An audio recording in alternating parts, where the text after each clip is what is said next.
Good morning, everyone. We want to thank you for joining us today. Today is Wednesday, January 19th, 2022, and it is the kickoff to the new year with our monthly government contracting series that we do with the Ohio University Ptac. My name is Shonda Harris, and I am a business opportunity specialist with the Columbus Small Business Administration. And this webinar is being brought to you as a collaborative effort between the SBA and Ptac. We recognize that some of you have joined us in the past, some of you are clients, and you have been on our regular monthly training, so thank you for joining us again. But we also recognize that we do have some new individuals, whether you're a small business, whether you're a contracting officer, a resource partner, thank you so much for joining us. This government contracting series, again, is a monthly series that we do to bring you topics and updates as it relates to federal government contracting. So we are excited about kicking off this new year in the second quarter. Happy New Year to everyone. And I think we had close to 200 people that registered. So I'm sure we'll be having more people that will be joining us. But we never like to take for granted, if you're just starting out on your government contracting journey and this is your first time kind of logging in with us, we want to not only bring you information about today's topic, but we want you to get the tools that will be necessary for you to get off on a good journey as it relates to doing business with the government. And with that, we do partner with the Ptac Procurement Technical Assistance Center. And we'd like them to just kind of share at this time to give us a little background about who they are and what they do and how they can assist you on your journey. And with that, Ms. Jane Stewart, the director up in Cleveland, I think is going to share with us. So Jane, take it away. Thank you, Shonda. Good morning, everybody. And I apologize for the previous entertainment. The Ptac program, Procurement Technical Assistance Center, has been around since 1985, and our sole mission in life is to help businesses with their government contracting efforts. We're funded by the Department of Defense and the Ohio Department of Development, and my office also is part of Ohio University. Because we're federally and state funded, all of the services that we offer are absolutely free to any business who would like to utilize our services. What we can offer is we have a daily bid matching program where we can put together a list of keywords that represent what a company offers, and then you'll receive one email notification of those opportunities. Once you find something that you would like to pursue, we can help you with the bidding or proposal development process. We can also assist with registrations such as SAM, the System for Award Management, which is the requirement for getting started with government contracting. We can also help with the state and federal certifications, the MBE and EDGE program for the state of Ohio, 8A, Hubzone, veteran verification on a federal level. If you would like to utilize our services, you can go to our website, ptac.ohio.edu, and I'll put that into the chat box. That's what we do in a nutshell. We can also help you with any other government contracting issue that you might have. We can assist with GSA schedules, SBIR, all those types of fun government contracting endeavors. I guess that's it. If you have any Ptac questions, don't hesitate to reach out. There are 9 Ptacs in Ohio, as well as all across the country. And I'll also put the website for our national organization so you can locate the Ptac that is closest to you. With that, thank you. I think you're in for a very interesting and informative presentation by Mr. Lee. And take it away, Shonda. Thank you so much, Jane. And again, we are really, we really are pleased that we're able to put on this training, this government contracting, not just today, but this entire series, and working with such great partners as Ptac. Again, wherever you're at on your government contracting journey, the Ptacs are there to assist you, anything from cradle to grave. And so one of the things I love about when we bring up these topics, we're not just bringing up topics about the SAM, how you get registered in the system for award management, or your DUNS number, and creating a capability statement, but we also want you to stay updated and apprised of what's going on as it relates to government contracting and legislatively, and with regulatory updates. So if you are on, I see some individuals that are on that have certifications. You may be 8A, woman-owned, Hubzone, service disabled.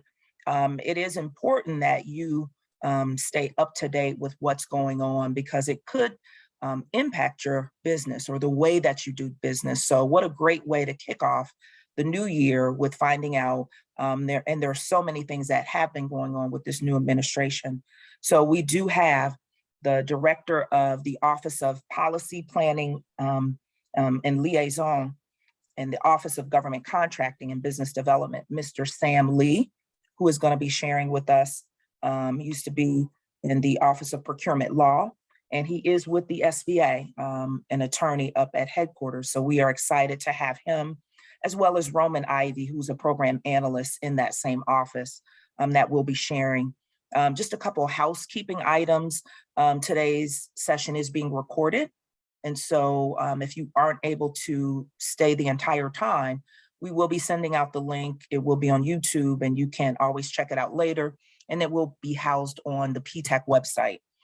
Also, if you do have questions, we do ask that you put those questions in the chat. And my counterpart, Jill Nagy-Reynolds, the other BOS, will get those questions, and we can make sure that we address them to Mr. Lee or Mr. Ivy. And then also we'll have a Q&A session at the very end. With that said, I'll go ahead and turn it over to Mr. Sam Lee. Thank you. Thank you. Thanks so much, Shonda. And thank you to both you and Jill for having me here and continuing to work with small businesses in Columbus and across Ohio. And really kudos as well to Jane Stewart and Sharon Hopkins and the amazing work that the Ptac is doing. That's really an impressive list of capabilities that you have for small businesses, all the way from SAM registration to SBIR to 8A application. It seems like you have a full suite of offerings there. It's really a great pleasure to talk with you today about SBA programs and give you some of the updates that have been happening in Congress and the White House from SBA and the FAR.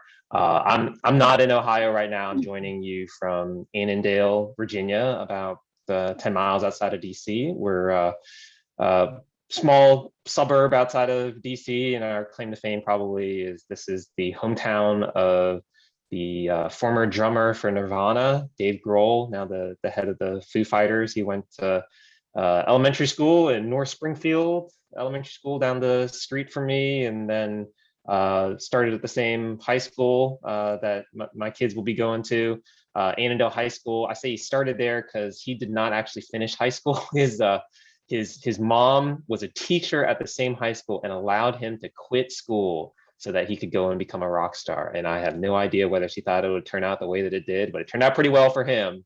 He's led a band for a decade now. He's probably on his way to the Rock and Roll Hall of Fame, something you all know about there in the state of Ohio. But I hope to hopefully make it out there to see you someday in person, but it's good to have the opportunity to talk with you virtually today.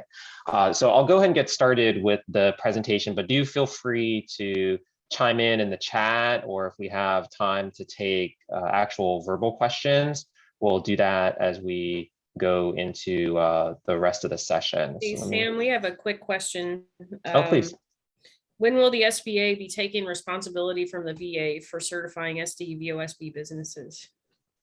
That is scheduled to happen in January of 2023. So we're still about a year away from having that program turn on. That was part of the National Defense Authorization Act from last year, and it gave a 2-year time frame. So we're 1 year in, and then we'll have another year to get everything ready. So we've been working with the VA to transfer the authority and the people away from the Center for Veterans Enterprise, the CVE.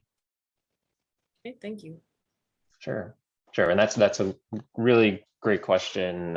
It's a big undertaking for SBA to take that on, but once we have that, we'll basically have a full suite of certification programs. That's the last one that is not with SBA. So SBA right now certifies 8A firms, certifies Hubzone firms. We started women-owned small businesses last fiscal year for FY21, and then SDVO will fill out the suite of 4. Okay, so today we'll be going through some of the latest developments in legislative and regulatory action from Congress, from the White House, from SBA. I'll start with legislative action because the president just recently signed the National Defense Authorization Act for fiscal year 22. We're currently in fiscal year 22. So this is about a quarter of the way, a little bit over a quarter of the way into the year the president signed the NDAA. Every year in the NDAA, there's a number of small business provisions. This one was a little light, and I'll talk a bit about the ones that could have gone in but did not make it in. But the 4 that passed are here on the screen. Section 861 benefits small business construction subcontractors by allowing them to receive bonding at the current Miller Act threshold of $35,000. Rather than raising that threshold in the future for inflation. So that threshold will stay the same. And I was just in a meeting the other day about making sure that that threshold stays at its current level in the FAR regulations. 863 requires that small businesses that have a status change update their SAM.gov profile. So for example, if SBA finds that your firm is no longer a small business, this law requires you to go in and update your SAM.gov to show that you're not a small business anymore. And additionally, the firm would have to notify agencies with which it has a pending offer where that status change would affect the eligibility to win that contract. So for example, if you had bid on small business set aside and then SBA finds you to no longer be a small business, you may need to go back and notify those agencies that you submitted offers on the small business set aside to tell them you're no longer small. It depends on the timing of everything and maybe the size standards and the NAICS codes, but for the most part, you have this obligation to notify other agencies now under this NDAA provision. The NDAA also gave SBA's Office of Hearings and Appeals, that's what OHA stands for, that we have judges in SBA that work for OHA, and it gives those judges jurisdiction over the Hubzone program. Right now, those judges can decide cases about size status, about 8A eligibility, and about women-owned small business eligibility, as well as the VA's program. So those judges actually take cases from the VA for the service-able veteran program as well. But the one area where the judges currently don't have jurisdiction is over the Hubzone program. And Congress directed SBA to, within 1 year, provide regulations for the judges to take over Hubzone appeals. And then finally, the NDAA required the Department of Defense to issue a report on the effect on small business of CMMC, which is the Cyber Security Maturity Matrix Certification. We've probably been talking about that for over 2 years now. It's DoD's plan to certify businesses, including small businesses, to work with DoD on any sort of contract, but particularly on contracts that involve some sort of connection to DoD systems in order to keep their cyber infrastructure safe and free from interference from foreign actors. You may have heard that DoD has transitioned to a new concept for CMMC called CMMC 2.0. There are a few changes in there. There's changing from the former 5 levels to 3 levels, and some of the levels won't require a third-party certification. You could be self-certified for some of the CMMC levels. There's probably more details coming out from DoD soon because they have issued a proposed, or I think it's an advance notice of proposed rulemaking on CMMC in order to get comments from the public, and then they'll go through those comments and then issue more guidance on how CMMC is going to work. But in the meantime, they were directed by Congress to issue a report on the effect for small business. So that's it for the 4 small business actions in the NDAA, we were watching a number of different items that were considered for the NDAA, but did not make it into the final package that was signed by the president. Some of those include increasing the goals within the small business program, women-owned, service-able vet, that did not make it in. There were some proposed goals, but those were not increased above the current levels. We were also looking at whether Congress might raise the sole source thresholds, which are currently at 4.5 million and 7 million in the 8A program. I think it was proposed to go to 8 and 10, but that also did not make it into the final package. And then finally, we're looking at whether Congress might allow for 8A firms to more easily transfer contracts to other 8A participants, or even to sell their businesses without needing to receive a full waiver from the SBA administrator. And that was considered, but again, did not make it into the NDAA. Well, we still are watching one more provision that was alive, at least in the last session of the House, but in some ways, circumstances have made this less pressing. There was a proposal from the Alaska delegation in Congress to strike the bona fide office rule from the 8A program. If you're an 8A construction contractor, you're probably familiar with this rule, which requires that you have an office in the location where the construction is taking place. And we've read that to mean the state, or perhaps even the adjoining state in many circumstances. But in the meantime, while this bill was making its way through Congress, SBA took its own agency action to temporarily waive that requirement.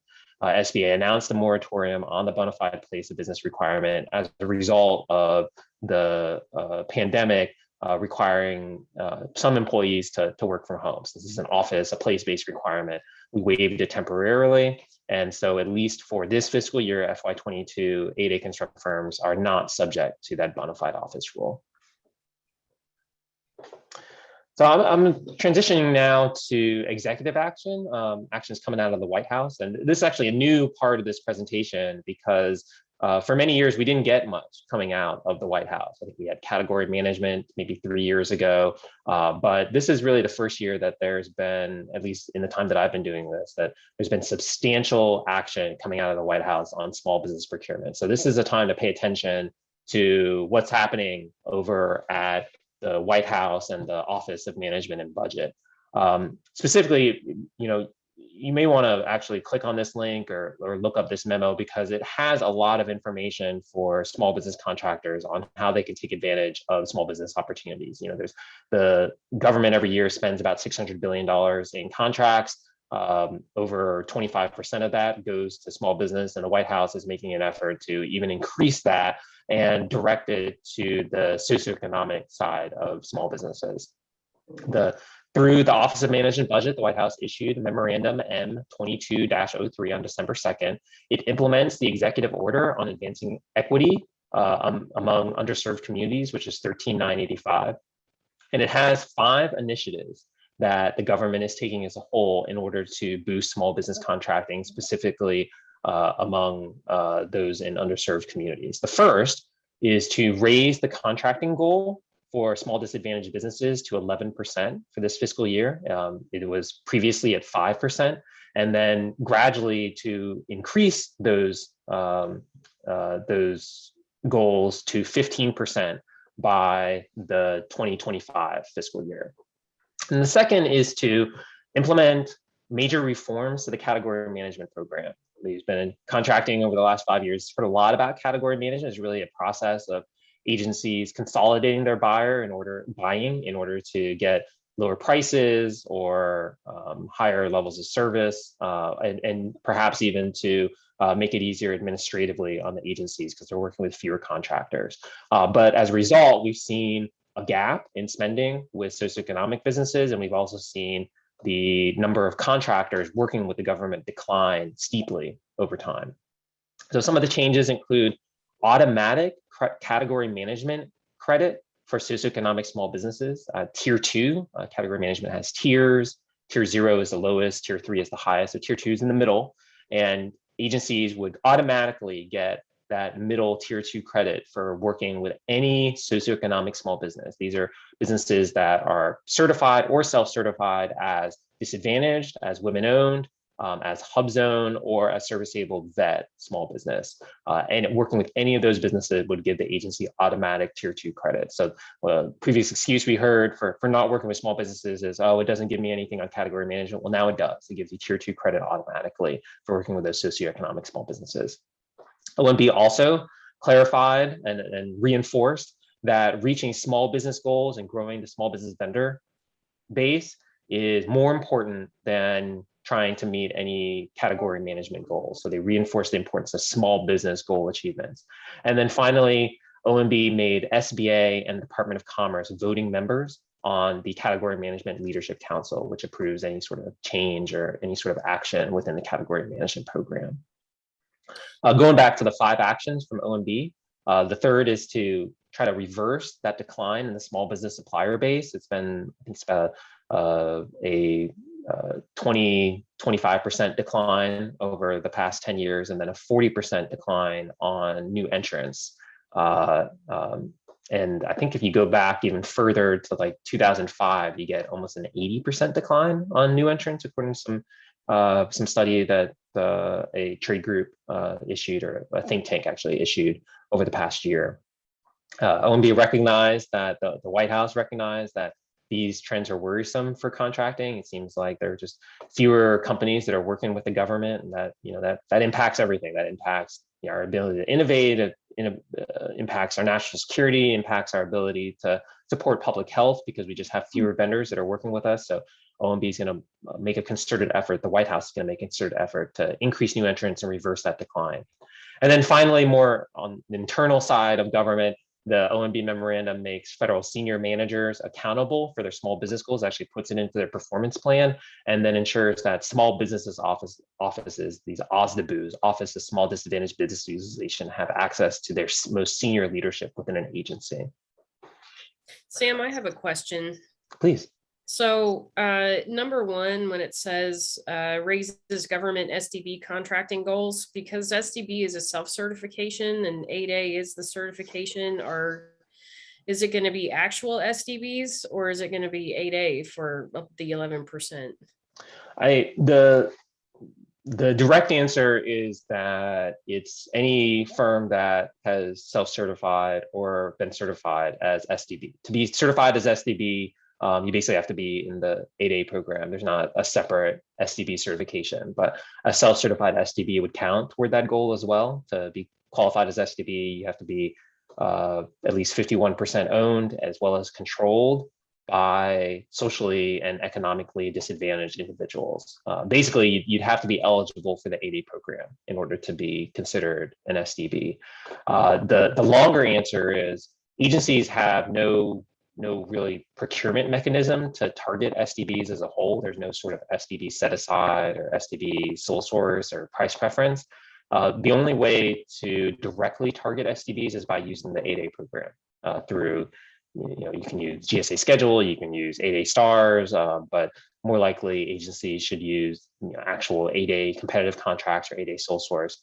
We've also found that over 70% of Hubzone firms are also SDB, which kind of makes sense given the makeup of how the Hubzone program works. So doing Hubzone program set-asides or sole source will also get you much closer to that SDB contracting goal. So can small businesses maybe anticipate that notices in FedBizOps, not FedBizOps, but now SAM.gov will say SDB, or do you think it sounds like it's still going to be, and I know that you can't anticipate how it's going to be written, but do you think mostly it'll go through the small business contract programs that already exist? Yeah, this doesn't create a new program. I think that requires an act of Congress. So this is just trying to target SDBs. I think probably more likely what you'll see is agencies reaching out to SDBs in order to get them to bid, or submit bids or submit responses to RFQs off the GSA schedule in order to make it easier for SDBs to win awards and contracts. But there aren't any new mechanisms for agencies to target SDBs specifically. And for protests, would it be the same rules that apply for small business, like size protests? Could an SDB, if they put it out just as SDB, could it be protested by an interested party the same way it is now with small business? Well, there isn't a protest program for SDBs because there's not a set aside program for SDBs. So, Okay, for so- small business set aside, you can protest because the only way that that firm would have been qualified is to be a small business. An SDB, there's no sort of set aside, so there's not a protest mechanism. Instead, we have a review mechanism. It's in the FAR Part 19. If you believe that an SDB is falsely certified, then you can provide information to SBA. And if SBA finds there's credible evidence in the information that you provide, the SBA can conduct a review of that firm's status. But it wouldn't be a protest officially because that's where there's an actual set aside. Okay, thank you for the clarification.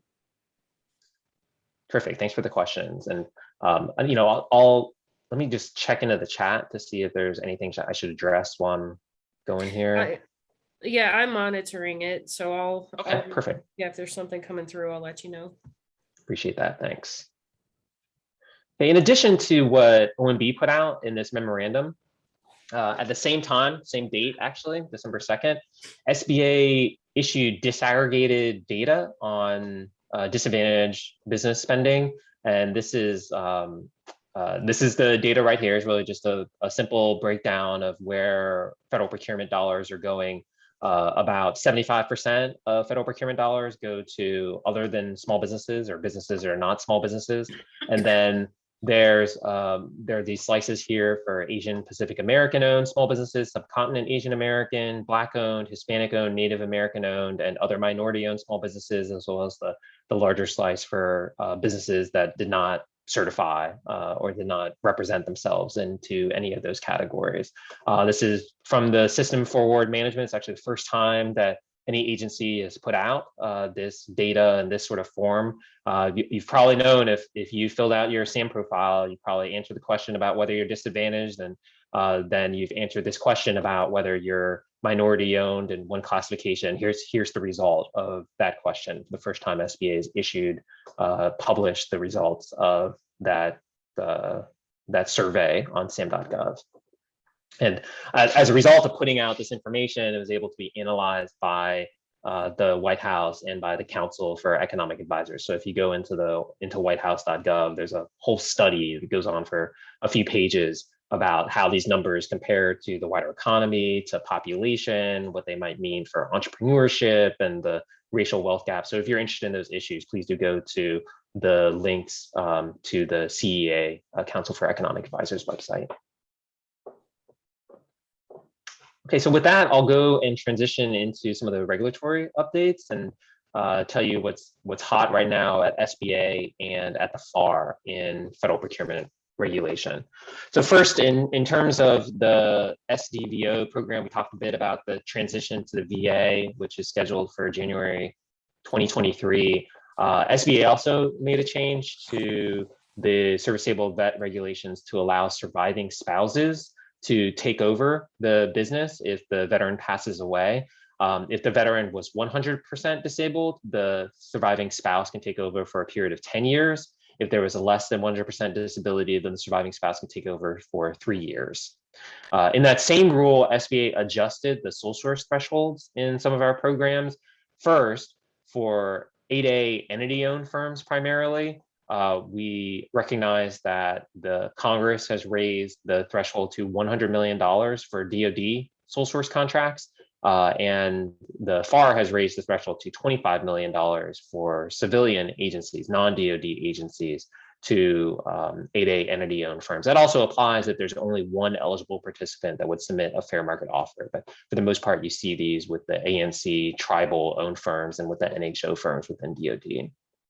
And then finally, we adjusted the sole source thresholds in the 8A women-owned and Hubzone programs to $4.5 million for most contracts and $7 million for manufacturing contracts. So that just came out maybe about 2 months ago from SBA. In the meantime, we've been making a lot of changes in the Hubzone program. I think if you've been following along, about 2 years ago, we overhauled the Hubzone 35% and principal office requirement. we created something called well, we call it at least the once Hubzone, always Hubzone rule for the 35%, which is that, if you have an employee that originally was in a Hubzone, but then that employee moved, as long as that employee stays with your firm, that person can still count as a Hubzone employee. So we've tried to make it a little easier for firms to keep their Hubzone registration once they're in the program. In the meantime, we're working on expanding the Hubzone maps. One issue, and you'll see it on the next slide, is we get census data for the Hubzone maps, and of course, census only happens every 10 years, happened last year. We're still waiting for that data. So the maps haven't been updated in over a decade at this point, or at least for the census data. So we've tried to adjust the maps for some particular areas. First, we've allowed governors to designate areas, or at least request that SBA designate areas to be included in Hubzones. Now, they have to be non-urban areas, and they have to meet some extra criteria about unemployment.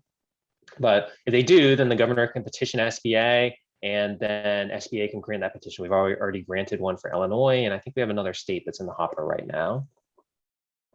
And so here's the point about the census. The census results will be coming late this year, and then we'll put them into effect in June 2023. So we notified the public that at least until June 2023, the maps will stay the same. And then once we get that information, we'll post a list with the new maps and all the redesignated zones and qualified areas.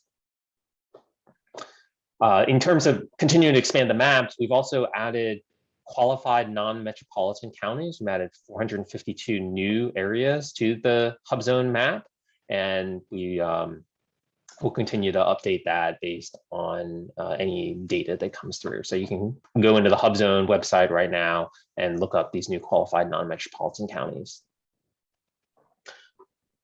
We've also been doing a lot on the size standards side. You might have seen that we proposed a whole slew of size standards in the early part of 2021. We're starting to finalize that now. You should probably see that in the next, I'd say, 4 or 5 months as they go through the government-wide clearing process. One area that we've also been looking at is how we actually calculate compliance with those size standards. You might remember that a couple years ago, SBA changed the averaging period for revenue-based size standards from 3 years to 5 years. We had a transition period for a couple years, but now it's set at 5 years. We're doing the same thing on the employee-based size standards. We proposed to use a 24-month average to calculate a business's number of employees. We got a good number of comments on that proposal, and we're finalizing that now. So probably within the next, I'd say, 6 months, you'll see a final rule on how to calculate the employee-based size standards and moving to 24 months. Then we also issued a proposed rule on past performance for small businesses. We actually closed comments on this just yesterday. I'm starting to read through the comments right now. We got maybe about 10, 15 comments on it, and they were really well done. So I look forward to responding to those in the final rule. The issue here, and the comments pointed out, is as a new small business, you can't get a contract unless you have past performance, but you can't get past performance unless you have the contract. So we're trying to come up with different ways for small businesses to get past performance. And what we started with is to recognize that small businesses can also participate in joint ventures and as subcontractors. So we're trying to find ways for those small businesses to be able to get past performance. Joint ventures is pretty straightforward. If you've been on a joint venture that's performed a contract, then you can just tell the agency that you were on a joint venture and to consider the past performance from that contract. The subcontracting part is a bit more complex because you have to get a rating for that subcontract from the prime contractor, and we have to figure out how to hold the prime contractor to the requirement to provide that rating and what the timeframes are. So we requested comments on those points, and we're going through those comments right now, and we'll finalize those timeframes. So now I'll switch to some of the actions out of the FAR before we talk about some areas that might be coming up. The FAR issued 3 straight final rules on small business subcontracting, maybe about 4 months ago. The first was on limitations on subcontracting. Your small business contractor, you have to know this area. Every small business set aside, 8A contract, SDVO, Hubzone, whatever, is going to have a limitations on subcontracting clause in it. And if you're in construction, it's probably 15% or 25%, depending on the type of construction. Everybody else gets 50% as their limitation on subcontract. It basically means you have to perform the part that's not being subcontracted, and you can only subcontract up to that percentage, up to 50% or 85% if you're construction. And this rule changed the way that we calculate that limitation. First, it calculates the percentage as the overall contract amount to be spent by the contractor. So here, if you get a $10 million contract and the limitation of subcontracting is 50%, makes it fairly straightforward that you can subcontract $5 million out of that 50% of that amount. There are a few exceptions if it's a mixed contract or if there are some exclusions, and there are a few exclusions at the bottom of the slide, but for the most part, it should be fairly straightforward. And that's a big difference from what we were doing before, where we were looking at the amount that you're actually doing with employees and try to calculate 50% of that. Now it's just the overall contract amount. And then the second big change was to add a concept of the similarly situated entity. That's basically another small business that could have won the contract itself, but it happens to be a subcontractor to you. If you subcontract to that small business, it doesn't count as a subcontract. So it wouldn't count toward your 50%. Say you win a Hubzone set aside and you subcontract to another Hubzone firm. Well, that firm could have won the contract itself. So anything that firm does doesn't count toward your 50%. So that this gives you a bit more flexibility in forming teams or working with team members in order to perform set aside contracts. There were a few other changes in this rule about the non-manufacturer rule and about the Hubzone program, but those are the two big ones. Additionally, the FAR is going to be considering, they've actually opened a case, and some agencies have already adopted it to create some exclusions to limitation of subcontracting for areas where small businesses don't participate. These include airline travel, cloud computing, mass media, and certain foreign country contracts. So second on the list of three that the FAR issued was about the scope of Procurement Center representative review. It basically gives SBA employees more access to agency procurements in order to recommend set-asides or breaking up procurements and recommending ways to improve competition. So this should result in more opportunities for small businesses to compete for government contracts. And then the FAR issued a rule on good faith in small business subcontracting. If a large business wins a prime contract, the part of their contract says they have to subcontract to small businesses and then take good faith efforts to comply with their subcontracting plan. What the FAR did was to provide examples that agencies can evaluate when they test whether that prime contractor actually complied with that good faith requirement. So there's things like making sure that you conduct adequate market research, including using the dynamic small business search, make sure that you file your reports with SBA and with the contracting agency on time, making sure that you comply with any corrective action measures recommended by SBA. And I think there's about 7 or 8 more on that list in the FAR. Additionally, this had some new requirements for prime contractors that have commercial subcontracting plans. Make sure that they include indirect costs in their subcontracting goals as well. Then the FAR followed up with this maybe about a month and a half ago to put some measures behind consolidation and bundling. So I want to make sure everybody understands what consolidation and bundling are. These are disfavored contract strategies. Agencies are told to avoid consolidation and bundling when they can. Consolidation is basically taking multiple contracts and turning them into one contract. And the idea behind disfavoring that is, you're removing several contractors from the industrial base by taking away their contracts. Even if you end up with one small business, there are maybe 2 or 3 small businesses that are being shut out because of the consolidation. Bundling is a particular type of consolidation where you're moving from small business contracts to a large business contract. So that's particularly worrisome because all the contractors that you're eliminating are small businesses and they no longer have the opportunity to compete on the new contract. Well, the FAR directed that when agencies undertake either of these strategies, they have to publish public notices and make it clear to the public that this is happening. And that gives the public the opportunity to challenge through a protest mechanism, or at least tell the agency that there might be other ways to do this. So first, the agency has to publish within 7 days of the solicitation a notice on SAM.gov. And that's just to say, oh, we're doing consolidation or the agency is participating in bundling. Then with the solicitation, the agency has to actually publish the rationale for that consolidation or bundling. And that might permit a business to protest or challenge the agency's action. The FAR has also proposed a rule about the Hubzone program to reflect some of the changes that SBA made back in 2020. These include the changes about the 35% rule and the principal office requirement. It also directs contracting officers to accept the Hubzone certification at time of offer. It used to be that Hubzone firms would have to be qualified at 2 different time periods, offer and award. But we're finding that sometimes it takes a long time between offer and award. It could take like an hour and a half, or sorry, a year and a half between offer and award. And sometimes firm status change during that period. So we want to give Hubzone firms the opportunity to have certainty on when they're actually eligible for the contract. And then the FAR has also proposed a rule on women-owned small business certification. It started out by saying that SBA started certifying women-owned small businesses in last fiscal year 21. And some agencies have adopted that. Actually, most agencies have started to recognize SBA certification, but it's not yet in the FAR. So the FAR has proposed a rule to recognize women-owned small business certification. The FAR has gotten comments on that. I've seen some of the comments and starting to make its way into a final FAR change.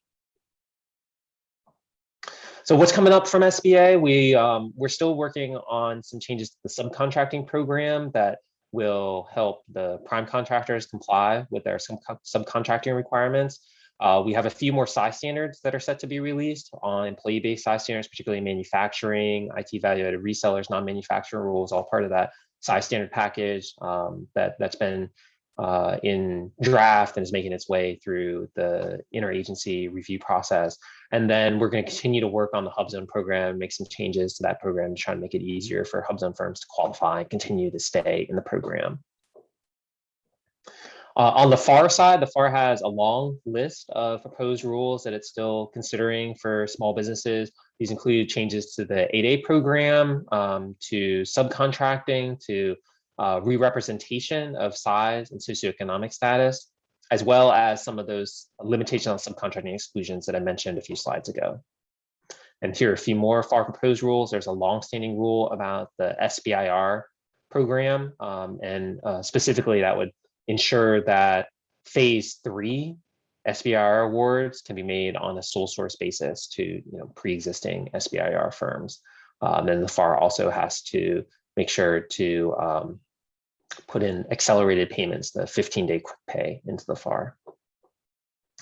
The FAR also, I think these will probably be finalized sometime within the next few months. There's a FAR rule about small business regulations outside the United States for overseas contracts, construction contract administration, which is a transparency measure so that construction contractors know how quickly agencies definitize equitable adjustment requests, and then a policy on joint ventures to recognize SBA's mentor protege program.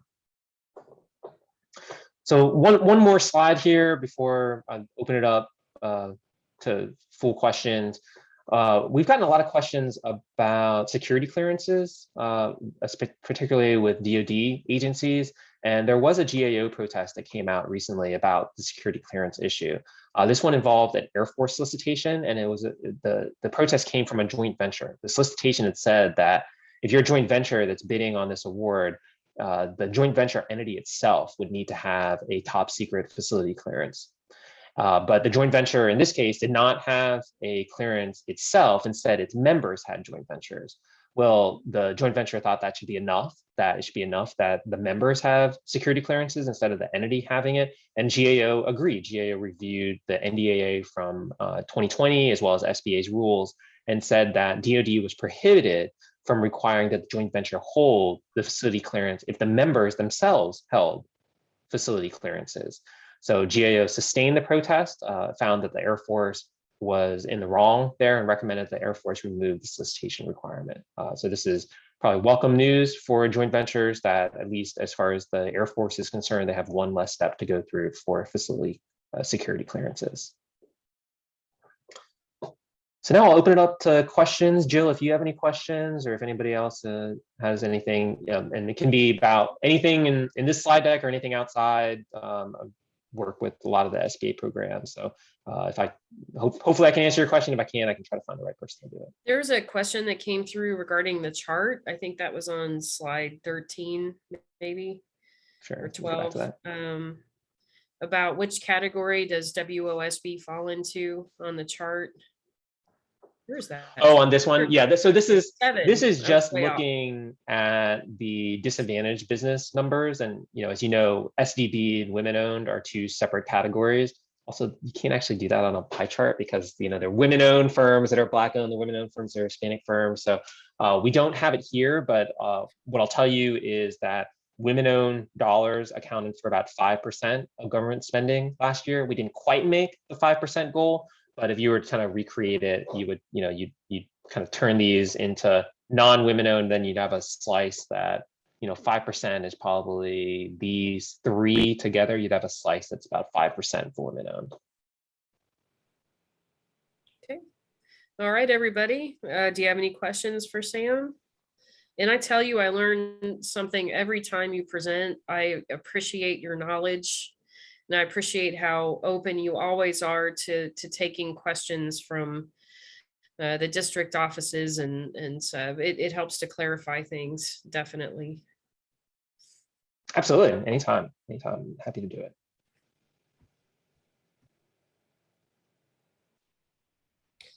Don't be shy. Just put those questions on in the chat, or you can unmute yourself and ask. I have a question. Currently, for the veteran verification, Ptac counselors can become verification counselors. Is there any indication if that will continue once the program moves to the SBA? I don't know that point specifically. I can certainly bring that back to the people who are working on the transfer from the VA, but I think the intent is trying to make it as seamless as possible. So, really just be the letterhead that changes from VA to SBA, but we're intending to use the same system, use maybe even the same people. So I wouldn't anticipate anything changing operationally when it goes from the VA to SBA. But that's a really good point. Okay, thanks.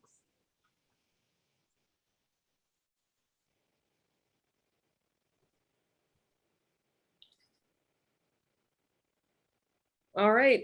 Well, I don't know if you discussed this at the beginning. Can you give us a copy of the slides that we can give to the attendees? Sure. Yeah, feel free to post this or send it out. Oh, here come a couple. Hang on. On SBIR, do you have a sense of when the FAR will recognize the SBA's policy directive around SBIR data rights and extending the protection period? Yeah, the FAR is working on a proposed rule right now, and then it takes a while to get from proposed to final. I've seen some of the draft version of the proposed rule. It's really that change, which is extending the protection period, as well as putting phase 3 sole source SBIR into the FAR. Those are the 2 big changes that are coming out. But unfortunately, it's taken longer than we would have liked. There's a lot of changes on the margins because the FAR doesn't change the SBIR section very often. So I don't have a good sense of timing. I think right now, to be honest, I think the FAR is focused on some of the new initiatives on Buy American, minimum wage, some of the pandemic related measures. And SBIR had come up beforehand. It came up maybe like 6 months ago, but I haven't heard much about it since then.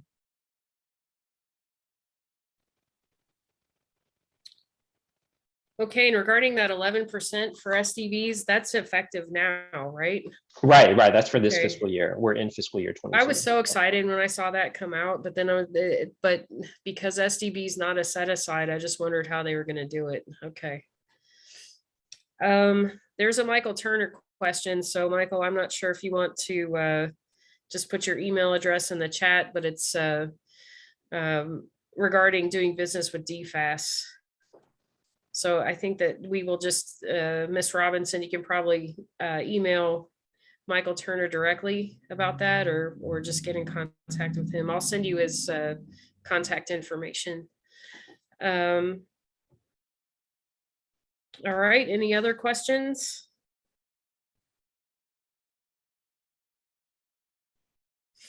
Okay, I don't see any other questions coming through the chat right now.